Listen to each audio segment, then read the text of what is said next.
a black Republican is kind of a unicorn. Yes. And how do we fix that, or why is that such an anomaly to people? Yes, and it is that way.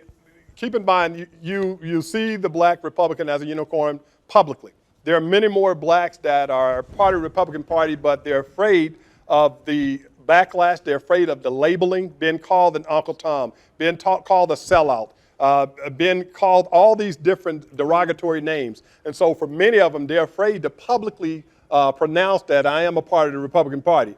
We get past that by providing them with bold figures that can reach people again from different economic, social backgrounds, people such as myself that can reach people. You're able to now also provide them history. That's why history is so important. When you can begin to tell the story of that, hey, this Republican Party is not something that's alien to us, but this is a party that's home to us. And when you can begin to tell them the history of 100+ years ago, and you can begin to tell them about things such as what happened even recently in President Trump's administration, whereby I like to use historical black colleges and universities. I attended one, Southern University of Shreveport, Louisiana. And so when we mention HBCUs, for example, this is a bridge. And when I mention it, I tell them, look, we have people like President Trump who made sure that HBCU presidents had enough funding for 10 years where they didn't have to keep showing back up asking for money as they've done with all the previous presidents. When we look at HBCUs such as Prairie View, A&M,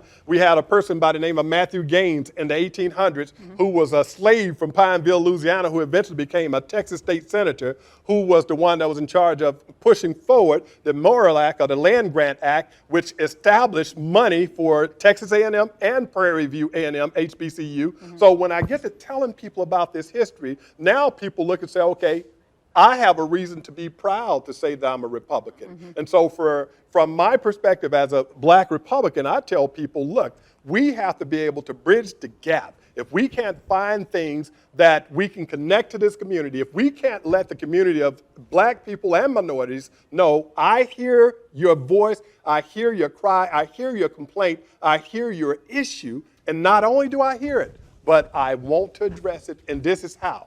I have the ear of people that will be able to make these platform pieces and make this legislation at some point. Let's move forward with not just verbiage and empty rhetoric, but action. That's what makes a change for blacks saying, I'll come forward and be a Republican.